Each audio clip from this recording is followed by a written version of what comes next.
Hey, it's Kyler with FollowHook. In this lesson, we're talking about groups.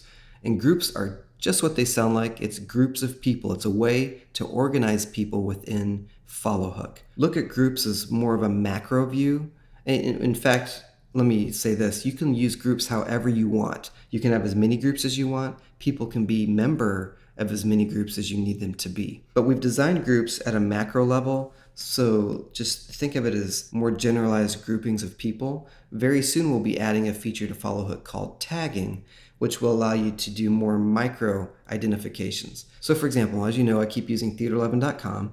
So this is an independent film company, and then they might have a group in FollowHook called film lovers for their customers. And all the people that opt in on their site who love movies are in that group. But then they might tag those people based on their genre. So a person's in the film lovers group and tagged with comedy. And they might also be tagged with thriller because they like more than one genre.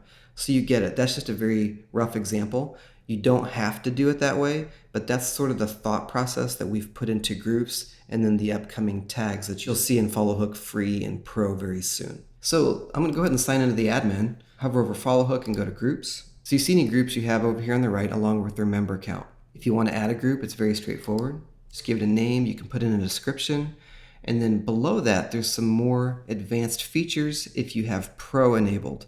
If you don't have the Pro add-on enabled, you won't see things like Project Broadcast, Campaigns, MailChimp, and ConvertKit. So just ignore those for now, and we'll cover those in detail in other lessons for Pro users. What I want to move to next is the public name of the group. So what is this? Well, according to GDPR, which we have a separate course on, but GDPR law requires that people be able to view the things they've opted into on your website. So if this group is tied to an opt-in form and you want people to be able to see this and either remove or add themselves to this group, you can give it a public name, which is what they will see. So why the public name? Well, let's say Film Lovers is the internal name for me that makes sense, but it might not make sense to someone looking at their information on your website. So I might put this kind of title in for the public name that someone sees. Then when they're looking at their information, that might jog their memory a little more. Oh, that's right, I want info from this site based on movies. And then hopefully they'll leave themselves subscribed. Public name is not required. Again, if this is a group that you don't want people to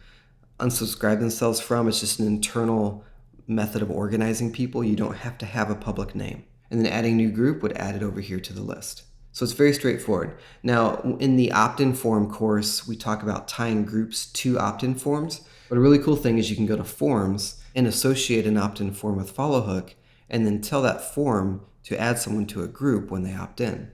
So for example, at theater11.com, we have an opt-in form on our homepage that allows people to request behind-the-scenes access to the film we're shooting on the island of Kauai. When they opt in on this form, it automatically adds them to FollowHook and then puts them in the appropriate groups. So when we start those communications, we know exactly who wants the updates. In fact, if you're interested in indie film, you should check this out. God willing, we're going to be shooting that in the next couple years. And I say God willing because when you try to get a film off the ground, it's only with providential help that happens. So that's groups in a nutshell. I'd encourage you to really think through your customer strategy and how you want to organize people so that you set up your groups correctly. You can always rename groups simply clicking edit or quick edit and renaming them. And then you can also always add them to other third-party services using the Pro plugin like ConvertKit, MailChimp, and Project Broadcast. And we get into those exciting features in other lessons. So if you have any questions and you're a Pro user, go to support.followhook.com. Thank you so much for using FollowHook. Really appreciate that. And I hope to see you in another FollowHook lesson soon.